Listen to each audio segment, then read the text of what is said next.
All right. Well, good evening, everyone. Like I said, welcome back to another edition of the Beyond Access series. My name is Ori Belayesh. I am the Family Empowerment Communications Coordinator for the New York City Department of Education in the Special Education Office, and I will be your host tonight. We are very excited for tonight's session, which is the second part of the three-part series brought to you by the Just Say Hi, the award-winning disability inclusion PK-12 school-based program run by the Cerebral Palsy Foundation. We're also, of course, very excited to have Greenie Dixon be joining us again for these sessions as our American Sign Language interpreter. Now, tonight's session, titled Adapting to Support Learning at Home, will be led by two amazing speakers, and we'll be discussing ways to adapt to support academic success at home. But before we get started, just a few housekeeping notes. As usual, as a general reminder, there will be no chat function during the session, but the Q&A function will be on for you to ask questions throughout the presentation, and we'll try to answer as many questions throughout the session, but we do set a time, some time at the end as well to answer all those questions in real time. As always, this session will be recorded and posted on our YouTube page the following day. So do not worry if you miss any content throughout today's presentation. We'll make sure that it's on our YouTube page and you will be notified via recap email tomorrow. So you'll be able to see the entire thing. And also, just so you know, any links or materials or recordings that we discuss and what you would like to have more access to, we will also send that out in the recap email tomorrow as well. Now, as I mentioned earlier, tonight's session will be led by two different speakers. This first speaker, as you've seen from last week, is Debbie Fink, the Vice President of Education and Inclusion at Cerebral Palsy Foundation. And then we're very delighted to have follow up our second guest speaker, Jacqueline Wentworth, an occupational therapist, who we are very excited to have here tonight and who will be diving more deeper into the topic. But without any further ado, I'm going to hand it over to Debbie. Thank you so much, Ori. Hi, everyone. It's always such a pleasure to be here on the Beyond Access platform with our coveted partners at NYC DOE. As Ori introduced me already, I typically do the three, if you were here with us last week or last spring, we start just by noting three best practices. The first best practice is an audio description that serves people who are low vision or blind. And that's where I say, I am a white woman with shoulder-length brown hair, wearing glasses, seated in front of a banner that says, just say hi. And please make sure to learn about the program, as Ori mentioned, and bring it to your schools. Talk to your principal, your school counselor, your superintendent, because we'd love to bring it into your schools.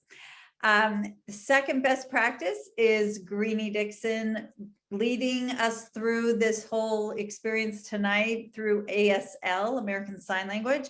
Please make sure that she is in your frame for the whole evening, because it really deepens the essence of what we are doing here tonight, which is disability inclusion. The third best practice is always practice, which is on Beyond Access, which is the closed captioning.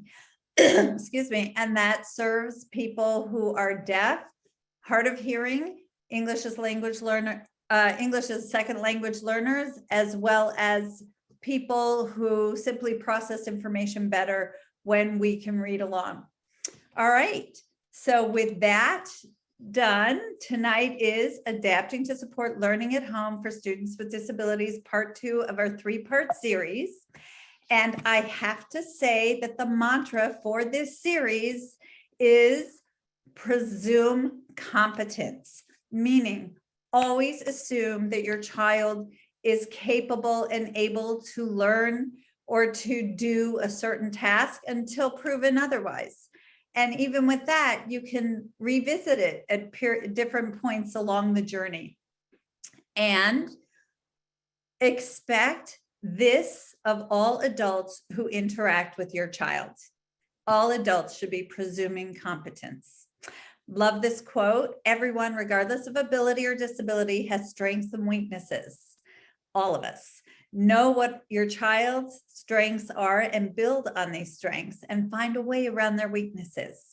That's quote by Brad Cohen, who was Georgia State First Year Teacher of the Year and author of the book, Front of the Class, How Tourette Syndrome Made Me the Teacher I Never Had. Now, I'm so excited to introduce you to our keynote speaker, Jacqueline Wentworth.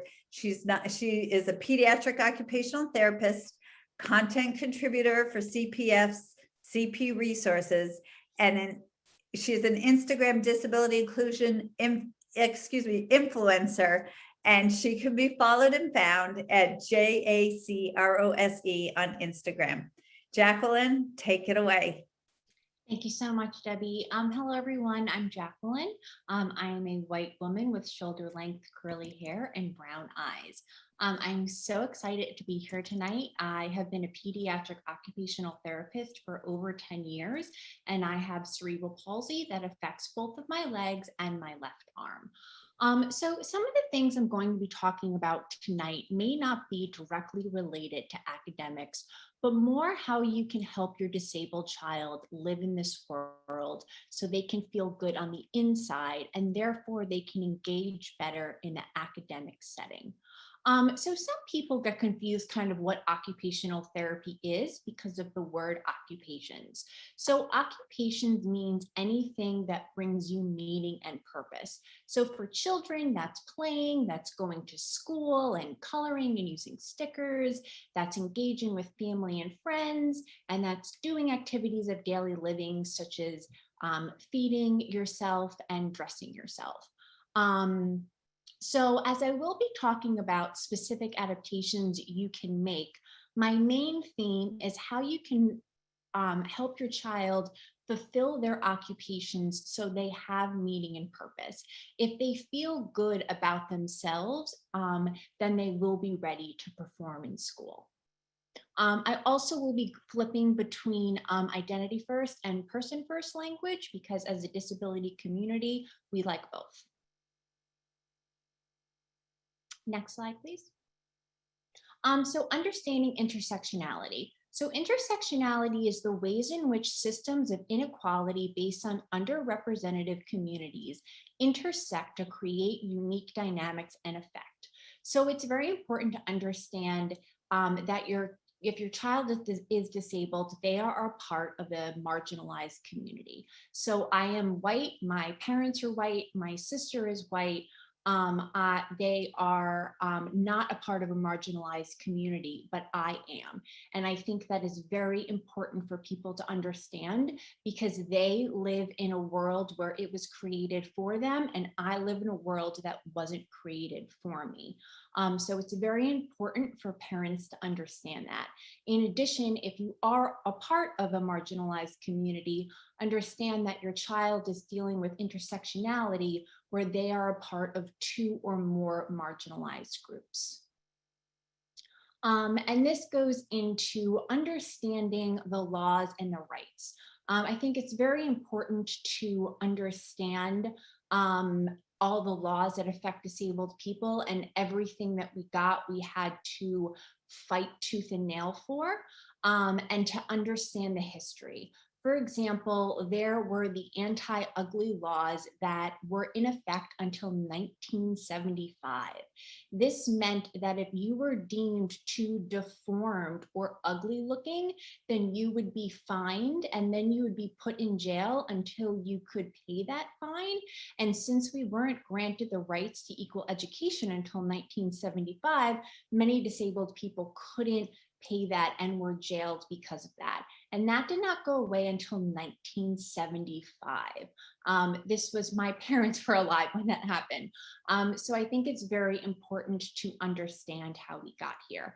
And in saying that, with the medical model, most of what was created for disability for disabled people did not include disabled people, which is a lot of our treatments and a lot of the language that is used, which is why that you'll see that we constantly talk that disabled adults like the word disability. We are disabled, we're proud to be disabled. It's an empowering word. It is not a bad word. In general, we don't like the term special needs. Disabled people did not come up with that term. Our needs are not special. My need of not slipping in the shower, so I have a grab bar, is not a special need. So that is why we, in general, do not like that term, and we just like to use disabled. Next slide, please. More actionable ways to support learning at home. Prevention. So anyone who knows me knows that I stole the Boy Scouts motto of always be prepared. I have a first aid kit at home in my car and one that I travel with in my bag at all times. I find it very important as a disabled person to always be prepared. And that includes your doctor's appointments, prescribed medicines. I think it's important if your child's able to have them be a part of when they have to take their certain medications, and if it's an as needed medication, to help them figure out the signs of when they would need to take this medication. Vitamins and nutrition is very important. I feel like it's important that I have the appropriate nutrition to help my body. Exercise, sleep, rest, mental health, wellness. I'm a huge proponent of therapy, protective eye gear, and ergonomic positions in home and sleep. So self-determination. So when of age, your child should be involved in medical decisions if possible. I think it's really important for your child to be involved in those and therapy so they don't feel like everything is being done to them. If they are unable to be a part of that, then you really want to prepare them. I like to use a lot of kinesthetic cues. If the child is having surgery, you're going to have anesthesia, you're going to go to sleep, they're going to cut your wrist, you're going to have a cast on that, and have a lot of touching and things so they are prepared for what's about to happen. More actionable ways to support learning at home. Could versus should is my favorite lesson that I learned as a disabled person. So this is when you have to figure out the things you can do, but then should you do them? So in your teen years, in your early 20s, that is when you have to do all the experiment and you have to figure out your limits. And that's what I find is the hardest for parents. It's very hard for parents to see their child struggle, but you need to allow your child to struggle so they can figure out what they can do. I think a really great example of this for me is that I love to travel. I've been traveling alone since I was 18, and I had to figure out how much can I pack? What can I carry? How can I get from place to A to B? And there was many times where I was lugging my suitcases, and a lot of my friends and family called me stubborn because they were uncomfortable watching me struggle with my suitcase. Now at 35 years old, I don't touch my suitcase, and there's lots of people around me who will bring it for me and put it the places that I need to. However, because I did that last year when I was in Penn Station, and I followed all the signs for the elevator, and then I got to the elevator and the elevator was shut down. And then I got to the escalator and the escalator was shut down. I was alone at the bottom of 2 flights of steps. But because I was stubborn as a teenager, I knew that I could get up the flight of stairs, even if it took me 3 minutes and I had to go one step at a time with my bag, that I could do it. And I wasn't freaking out, and I did it.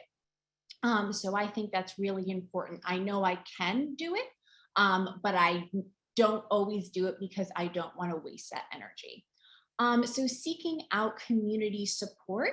I think for parents, it's great for you to seek out parents with children of disabilities for your own emotional support. I understand it's very difficult to have a child with a disability, and it's wonderful for you to seek out support for yourself. If you're trying to find out more information on how to help your child, that's when you want to seek out disabled adults. And now with social media, there are so many of us on both Instagram and TikTok that are educating parents on how to help your child.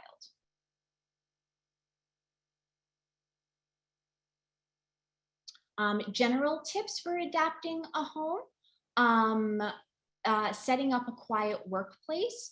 But also note that sometimes children do work better with music or some background TV noise. I know that pretty much all of my friends with ADHD really like to have the TV on in the background.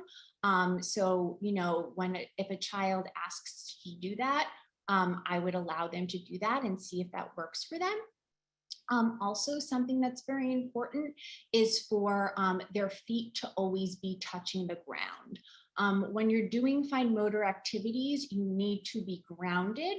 So if you're writing, your feet should be touching something in order to being able to appropriately engage in fine motor skills.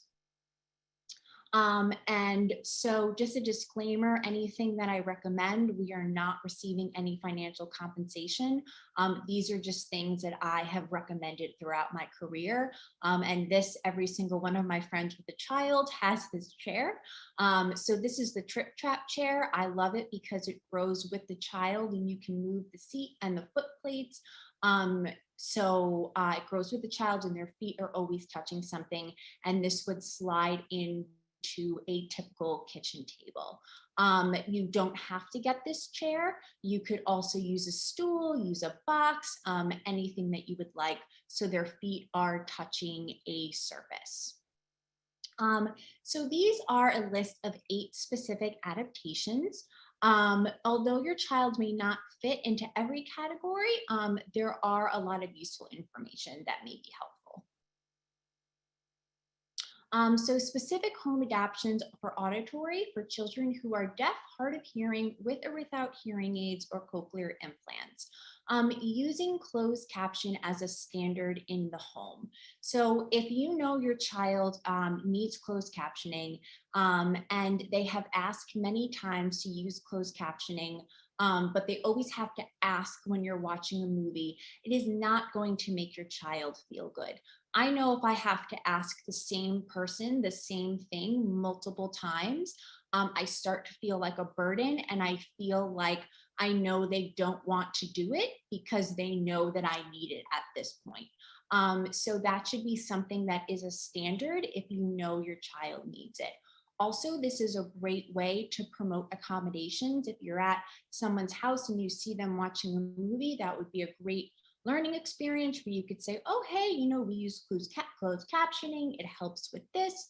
And then that would help for your child to also promote for themselves in the future.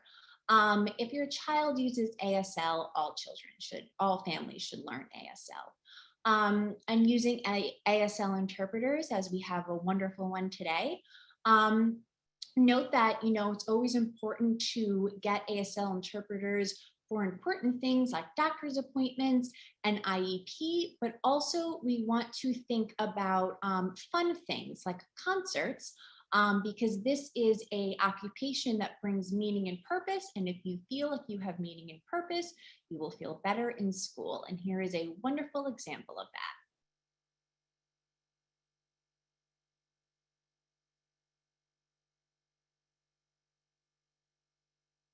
Interpreter who is now a sensation online. The sign language interpreter is helping those who are deaf enjoy the Pride festivities in a whole new way. CBS 46's Ayani Hughes has the story. Some may say it's impossible to outshine Beyonce or her dance moves at her own concert, but one Atlanta interpreter gave her a run for her money. Meet David Cowan, the star of this lively video that's exploded on social media. The 55-year-old man is a freelance sign language interpreter out of East Atlanta, whose expressive interpretation of Get Me Bodied by Beyonce and jubilant dance moves at the Atlanta Pride Festival had fans applauding all around. No, it was a shock for me, but it was nice at the same time. David tells me he chose this platform because it's often difficult for people who are deaf to watch the interpreter and then look over at the performer at the same time. So he uses his dance moves to help fill that void. So I can see the performer out of the corner of my eye, and I can adapt and assume some of those motions and some of that energy into my interpretation, into my rendering. And fortunately, I have the moves to be able to do it. Just for that, people have titled him the dancing hero. David says the viral video got much more attention than he ever expected, but considers it a blessing to represent his peers and ensure the deaf audience is just as included and into the experience as everyone else. David has been signing at Pride for nearly 2 decades now, and he tells me he looks forward to breaking out some moves at Pride again next year. Reporting in Midtown, Ayana Hughes, CBS 46 News. Oh my goodness. I'm loving all of that. That is the best. Loving it.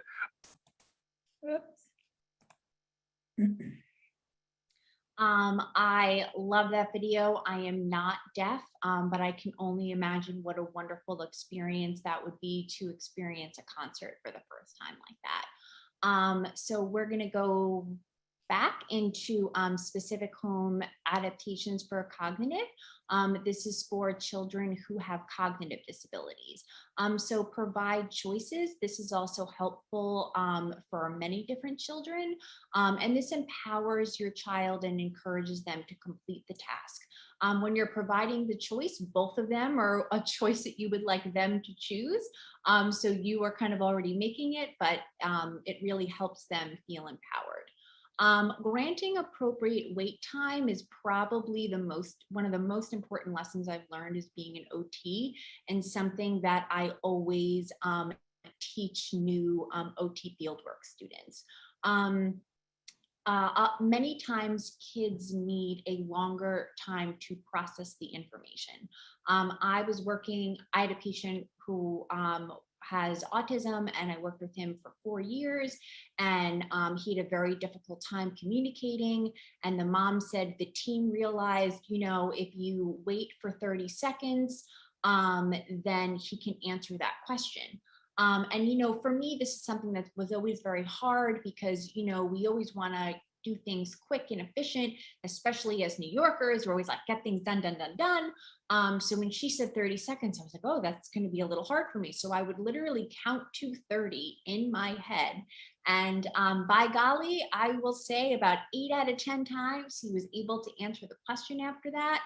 And I really realized how important it is to slow down and give children time to process. Specific home adaptations dexterity. So this is for children with fine motor skills that are not the same as their classmates, so using their hands. I don't think many people would think engaging in full body exercises for fine motor, but remember, everything is connected. So if your core is weak, then you're going to have a hard time sitting up and doing fine motor tasks. So we always talk going from proximal to distal. So if your shoulder, upper arm, and forearm are weak, then it's going to affect your hand. So this is why we want full gross motor and weight-bearing activities in order to help with your fine motor activities. Also, practice tasks that require dexterity. You want to practice tasks that require dexterity. So you want to find things that kind of fit in to your day. So it doesn't have to be, we're going to sit down and do therapy. So things like cooking and baking or doing laundry. Think about if your kid sat with you twice a week and helped you ball all your socks for a year. That's so much dexterity that your child would be working on. That's kind of how we want to think about therapy. Also, besides that, we also want to do things that are fun. So on our next slide, I have these games that are in order for kind of age appropriate order. So Pop-Up Pirate is one of my favorite ones. It's a great bimanual activity. You have to hold the barrel and then put the sword in, and kids just like to shove that sword in so the barrel goes flying around, and then they need to figure it out. So it's always a wonderful learning process. And then we have Avalanche, which is a game that has a tweezer. Any game with tweezers is great. Don't Break the Ice is one of my favorite games because it's actually very difficult to set up. It's a great bimanual activity game. It's very kind of difficult to set up, but the kids are so motivated by the fact that they got to break it afterwards, or they don't realize it. And if I was a bad OT, I could sit there for 45 minutes just playing Don't Break the Ice because they love it and it's a great activity. Kerplunk is very similar. It's a great game to set up. Mancala, I played this half my childhood.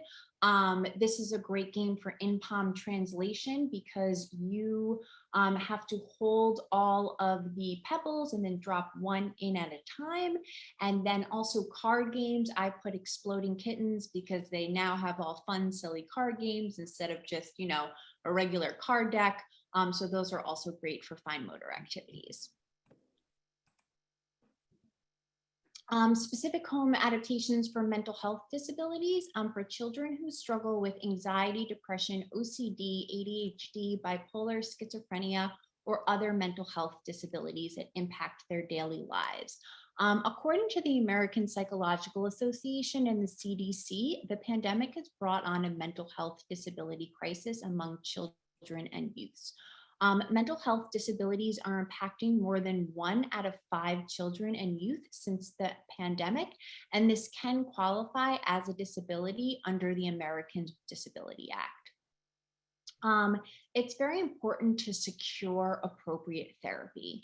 I understand that a mental health disability diagnosis with a child can be super difficult to handle, but just know that you are not alone, especially with the information that I just shared about the pandemic. And I hope that gives you strength to get the therapy that your child needs and the support they need in order for them to be successful in the future. Breathing exercises. I've been using breathing exercises almost my entire life. This is wonderful to YouTube and kind of find what works best for you. Encourage brain dumping. This is something I've actually recently learned. This is great for at night where your child can just make space and dump all of their thoughts and worries and lingering questions. They can either do this on paper, they can draw it, they can tell you, or they can record it.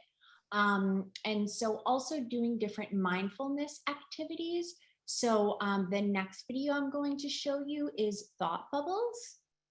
And this comes from the YouTube channel, The Mental Health Teacher, which also has a lot of great other videos if you would like to look at after.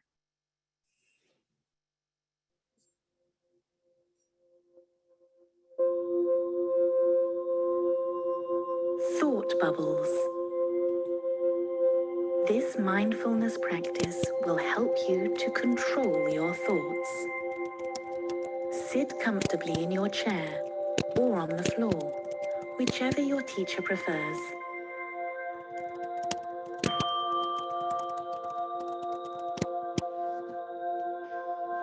Each day, we have thousands of thoughts.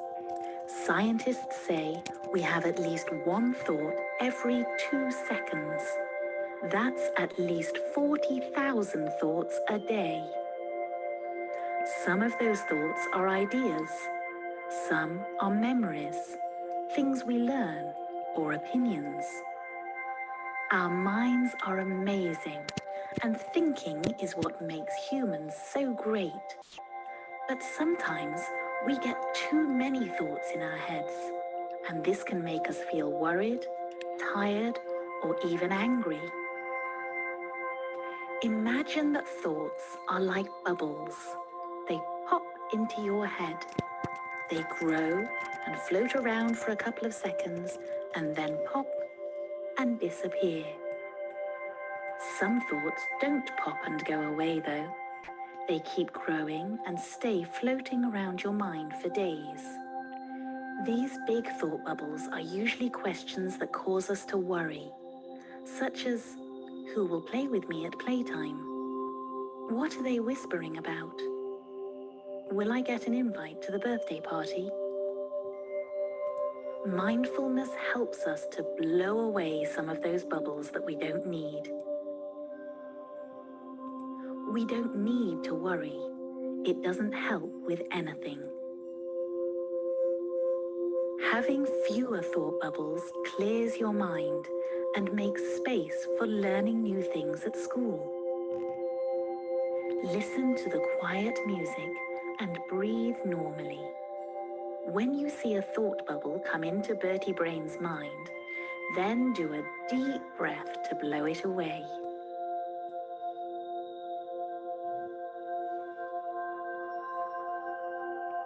Remember, when we do deep breaths, just your belly should be moving, not your shoulders.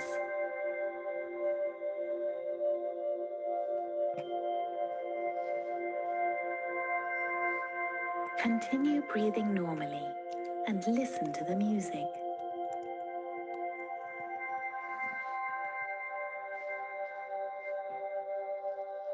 We shouldn't hear your breath because this means you're breathing too quickly.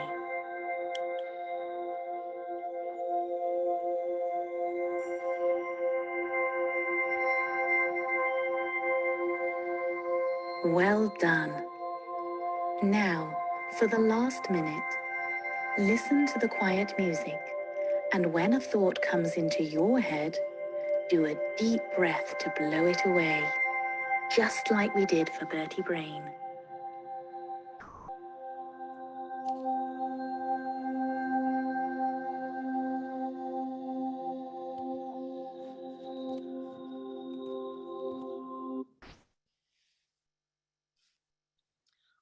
So that I love those types of things, and that could be used also as an adult. Although this is made for children, I use many on myself because I'm always looking for resources for children.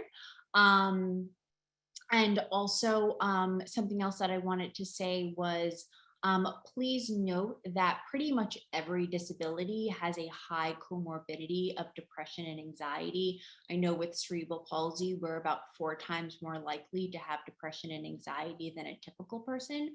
So I think that's something important to note.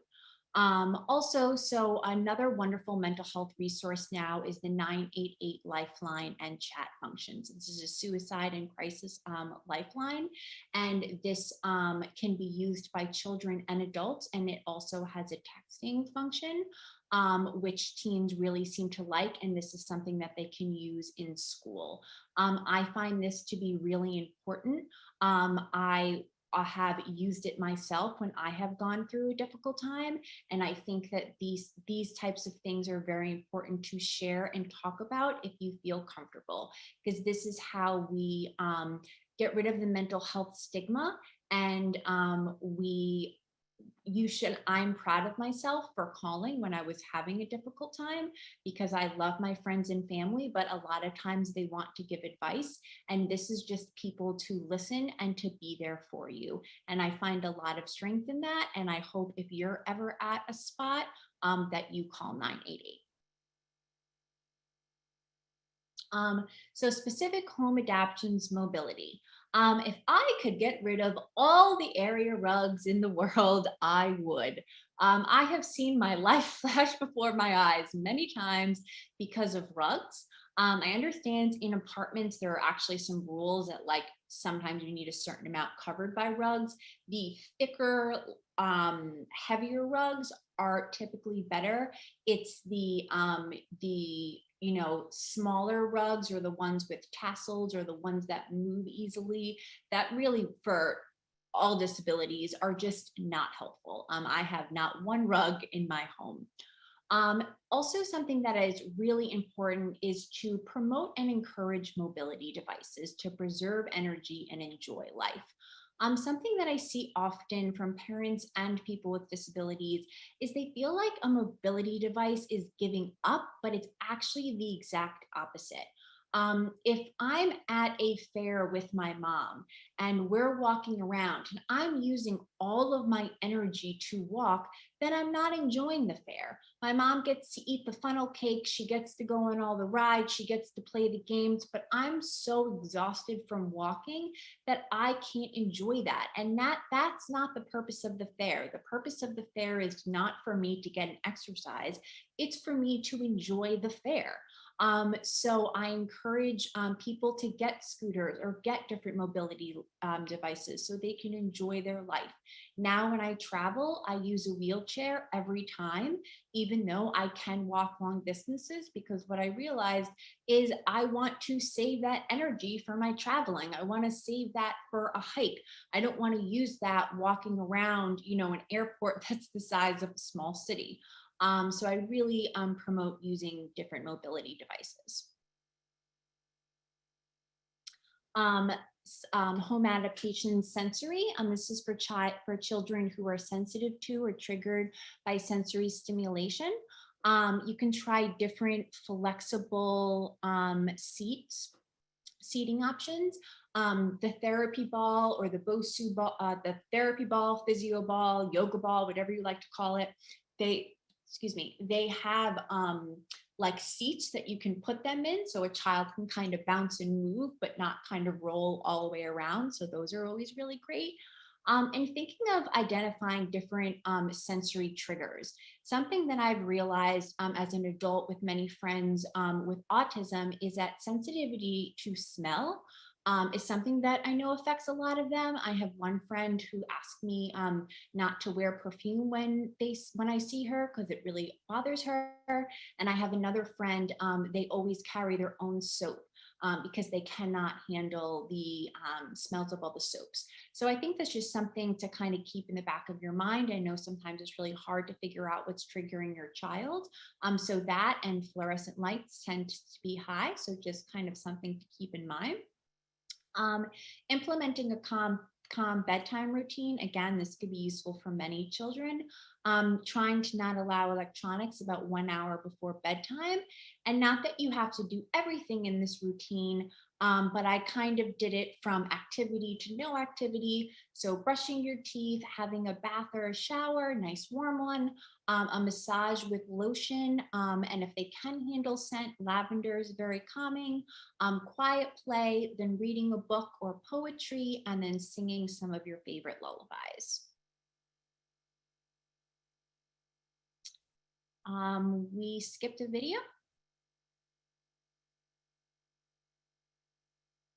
So this is an example. This is a Lycra sheet. I love this. So this is a white, I would say 10-year-old girl. She is laying in a bed with a sheet that is wrapped around the entire bed that is form-fitting, and she is crawling underneath it to get proprioceptive input. This is great to sleep in, and this could also be wonderful just as an activity to use for them to calm down and get some proprioceptive input. Selective home adaptation, speech and language. This is for students with speech and language and auditory processing, language processing, and or pragmatic difficulties or challenges. So learning how to use alternative and augmentative communication devices, AAC. I think this is very important. I often see people not wanting to use this because they think it's going to stop their children from speaking, but I think it's the exact opposite. If your child cannot communicate and they communicate by crying, and you're trying to figure out for an hour why they're crying, and then you finally realize, oh, it's because they want water. Imagine if they had something where they can press a button or give you a picture that says water, how good that's going to feel, where they're like, oh, wow, I can communicate this need and I don't have to feel this thirst. And then I think once they understand communication, the speaking will come. If a child's going to speak, they're going to speak. An AAC device is not going to stop that. And home adaptations for visual. This is for children who are low vision or blind. Keeping things in permanent places is very important. And this would also be a good thing to remind teachers or maybe family members or friends' homes that they go over often. Also be very careful about where you leave shoes. That's pretty much for all disabled people. And then also, as we know, for kids, social media is really important. So using audio descriptions, an example, what Debbie and I did prior, we described ourselves and how I was describing what was going on when the girl was using the Lycra sheets. And then image descriptions, which you'll see an example in a second. And then also using camel case for hashtags. So this is great to model. So hopefully if you'll model it, your friends and family will also use it. And camel case for hashtags is so readers can translate it correctly. So as you see, I wrote example of camel case, and all the letters of a new word are capitalized so an e-reader can read it. Typically when you write hashtags, they're all lowercase, so e-readers cannot read them. So our next slide, this is from Disability Empower Her Network. It's an organization I'm involved with disabled women who mentor disabled girls. We do a 1-week survival camp and then we mentor them for a year. It's a wonderful program and I suggest looking it up. And this is an example of an image description on the bottom. It says young leader Ace, a white disabled person, works with ally Kelly, a white non-disabled woman, to build a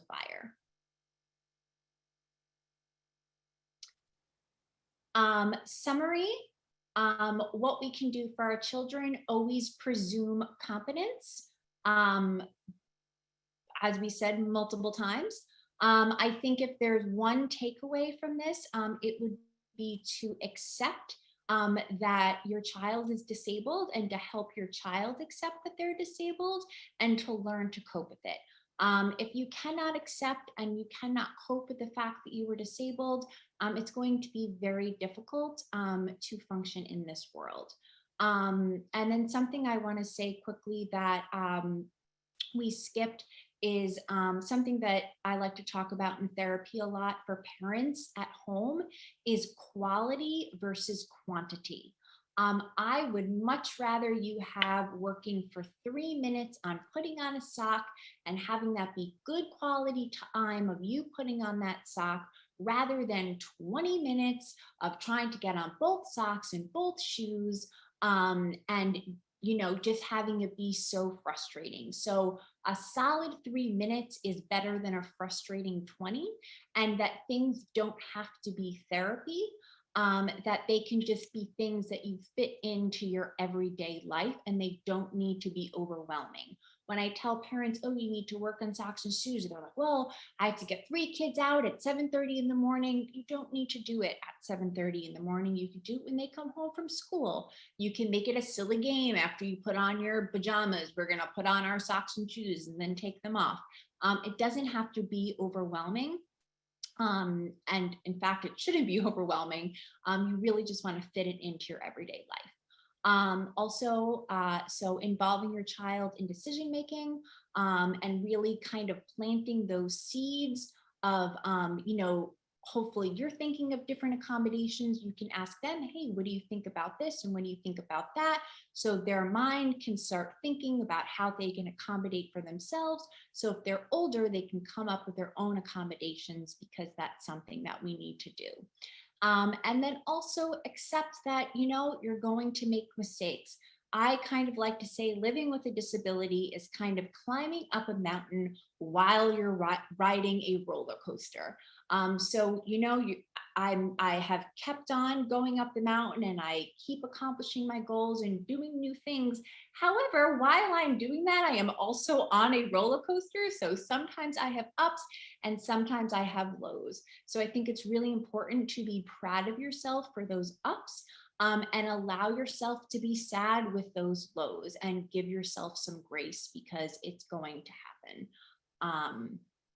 So yes, so thank you so much for listening. I appreciate everyone being here. And after Debbie, I'm here for questions. Thank you so much, Jacqueline. That was so informative, truly. And I have to emphasize, as a parent of 3 fabulous kids, we all slip up. We all make mistakes. We all lean too far one way or the other way. And just remember that we're all on this journey together with our children, and that love and forgiveness and positivity prevail. And as Jacqueline said, grant yourself grace. Truly, it's so important. And take care of yourself. Your self-care is essential. So make space for you as best as you can. Okay, so moving to bringing Just Say Hi to your child's school. Yes, we really, really hope that this is something that you can do and will do. You can reach out to me. My email's at the end. And it's for all students with and without any disability. It's for families of students with and without disabilities. So engage your PTA, get your PTA involved to bring a family engagement session to your school. And it's for educators and staff as well, because every adult interacting with your child can benefit from upskilling. All right, it's time to join in the conversation. So next week, or not next week, in 2 weeks, right, Ori? We have the 3rd of our 3-part series for this fall, which is, the title is, I Wish My Parents Had, I Wish My Parents Hadn't, and My Parents Got This Just Right. And our keynote speaker will be Ms. Wheelchair New York 2018, Katrina Hazel, who has a fabulous story of her own to share, and to bring her thoughts and her parent. You'll hear from her parents as well. Okay, so with that said, our contact information is here, both Jacqueline and my own. So feel free to reach out. And Uri, we turn the Zoom room and mic back to you. Thank you, Debbie. Appreciate it. And thank you, Jacqueline, for such a personal and well thought out presentation. I mean, I really appreciated it. I love that how you spoke about the mental health stigma and just bringing your own personal experience to it. I love the mountain climbing up the roller coaster. That's a very, very good description. That's really helpful. But I would love to, for everyone who's still here and watching, obviously feel free to put in any questions that you may have. This is obviously the Q&A session. We want to make sure that you have the opportunity if you want to ask Jacqueline any specific questions. We do have a question here that's pretty engaging. I'm going to make it a 2-parter because it is kind of quite long. So we'll read it right out to you, Jacqueline, and see what kind of your thoughts are. But the question is, for a child who has attention issues, how do you have them try to stay engaged and motivated during homework? I try to have him do schoolwork on a desk in a quiet room. However, he prefers laying on the floor in his bedroom, which I find is okay as long as he cooperates. He also does not respond well to giving him feedback, instruction, and support, which is obviously very frustrating as he gets really frustrated as well. What kind of advice do you have for that scenario? Well, maybe something I would start off with is trying a timer. You could look at different apps or even on YouTube where they have like different visual timers for children. So for example, and would start off slow, like maybe even 5 minutes. So start off being like, okay, we're just going to do 5 minutes or whatever you think is appropriate for a child of work. Or it could be a regular timer, whatever works, and kind of start with that. So then they maybe feel like it's not so overwhelming. Okay, like I just have to do 5 minutes and then I can do whatever's motivating, and then keep increasing it. Some kids, maybe you do then 6 minutes, then 7 minutes. Other children, you can kind of jump from 5 to 10 minutes. So kind of depending on that. And then what was the second part of that question? Well, so that was one part. The other, and then another problem he says is that when he has virtual tutoring sessions, he often gets distracted, like brings toys in with him and fidgets, with etc.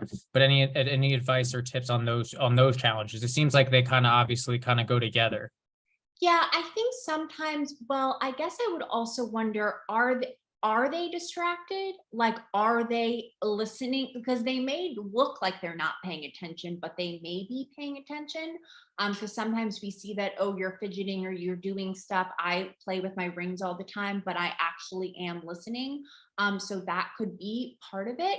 And again, I would maybe kind of give breaks, even if it is in the middle of kind of like a class. Again, I think it would be better than to the child to kind of step away for 5 minutes and then come back in, even if they're missing something. Because before, if they're missing all of the hour because they're having such a hard time attending, then I would say that it would be more beneficial to maybe miss out 10 minutes, but get that break that you need. That sounds very, and it sounds like it's also very much on like, as you said, that they might still be paying attention. So it's a lot about communication as well, and making sure that, it's okay to stop and ask those questions. Yeah, For clarity. I would ask your child, maybe sit in and maybe ask your child a couple of questions, maybe the next day, so it doesn't feel like it's too much of like a interrogation, and see if they're absorbing any of that information.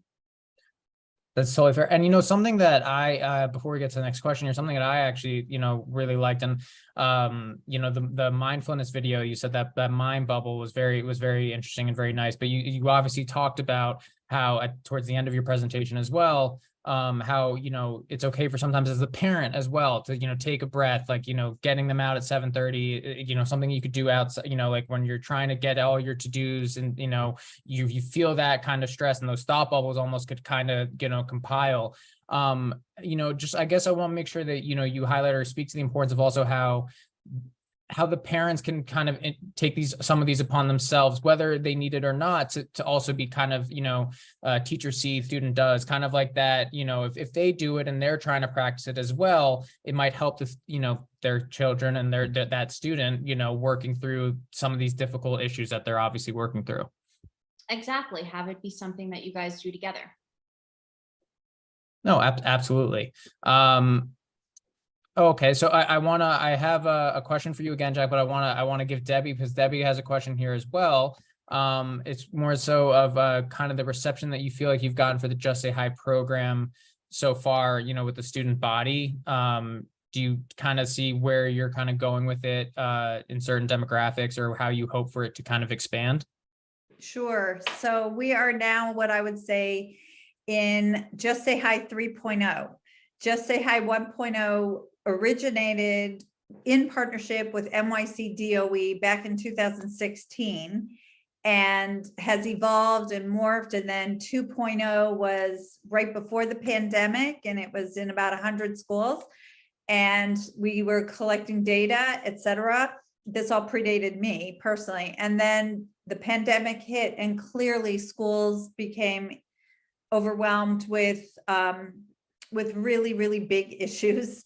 And so we took that time to hunker down, and I was hired during the pandemic, and we took that time to really spend revisiting, expanding, and broadening our resources and the lesson plans. And it's now the 3.0 is really awesome.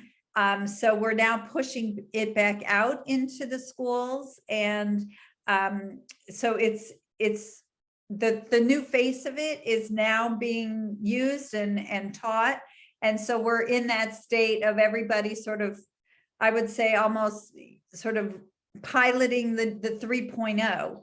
And we're also piloting it in Chicago, but we're pushing into schools throughout NYC DOE, and anyone who can, help advocate from inside as a parent of a student with a disability, that would be great, because NYC DOE is where the origins are. And we hope and expect to be in all 1,800 schools yesterday. Absolutely.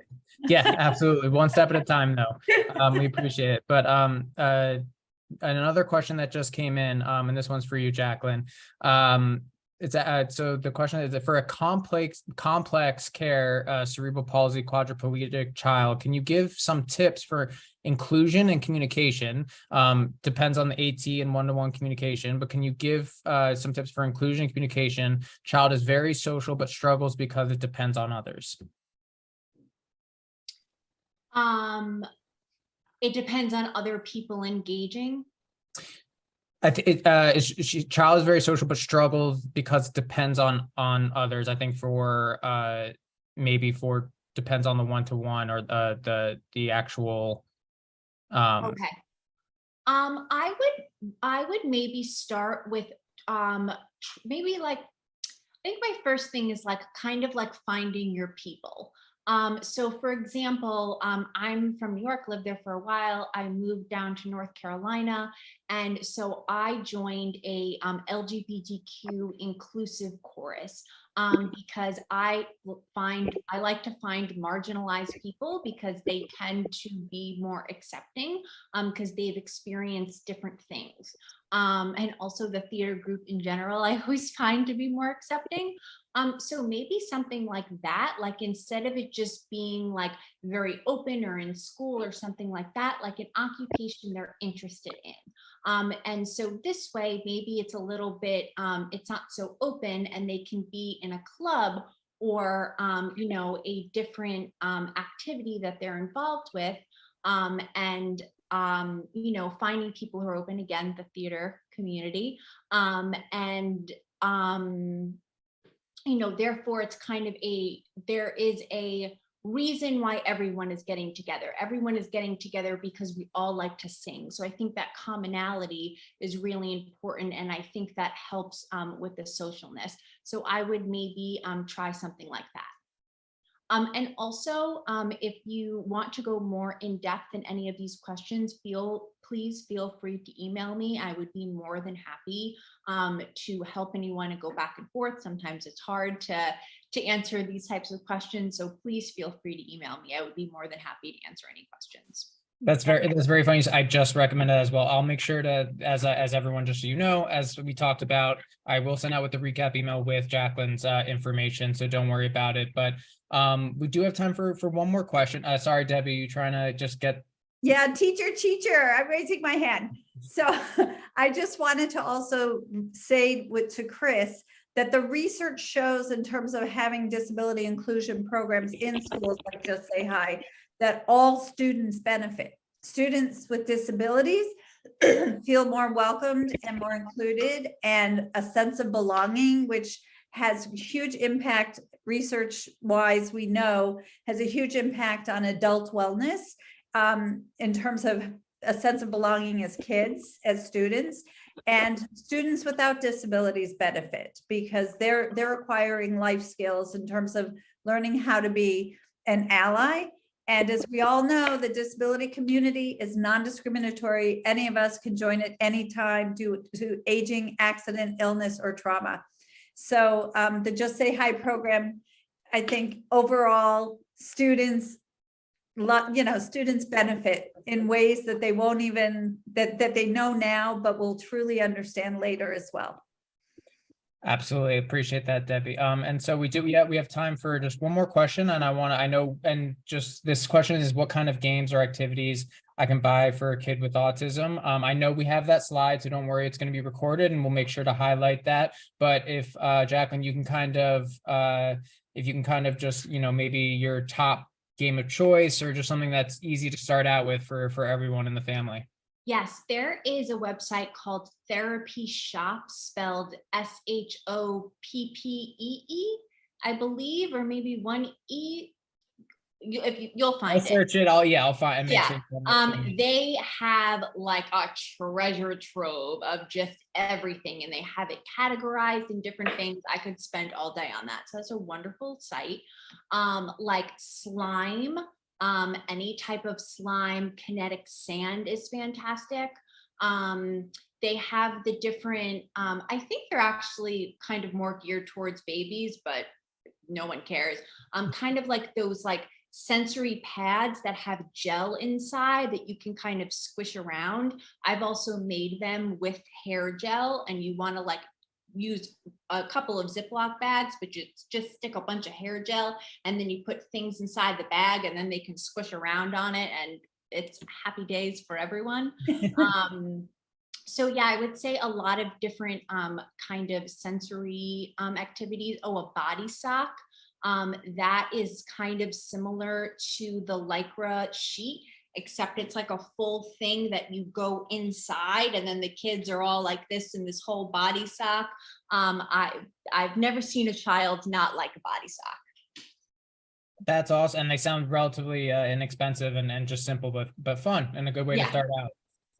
So I'm glad. Well, Jacqueline and Deb and everyone, Jacqueline, we could talk your ear off for, I've, a list of more questions for you, but unfortunately we are out of time. But I want to thank everyone for joining and give a special thank you to Jacqueline for being with us tonight. We really appreciated your insight, your expertise, and your knowledge. And I'm sure everyone will really, enjoy watching this presentation back. In terms of, like Debbie said, we don't have a session next week on the 8th. That's election day. So Everybody vote. Everybody vote. But, Everybody vote. we'll be back for our final part of this 3-part series with Cerebral Palsy Foundation on November 15th. As Debbie said, with our special guest will be Katrina Hazel. So we are excited for that. But otherwise, be on the lookout for any recap emails and such from us regarding tonight's session. But otherwise, we hope you have a wonderful evening and everyone hope is all as well. Thank you. Thank you, everyone. Thank you. And for whoever asked, yes, we're piloting the Just Say Hi in Chicago now, and we are branching out, looking to branch out nationally. So contact me if you have hot contacts.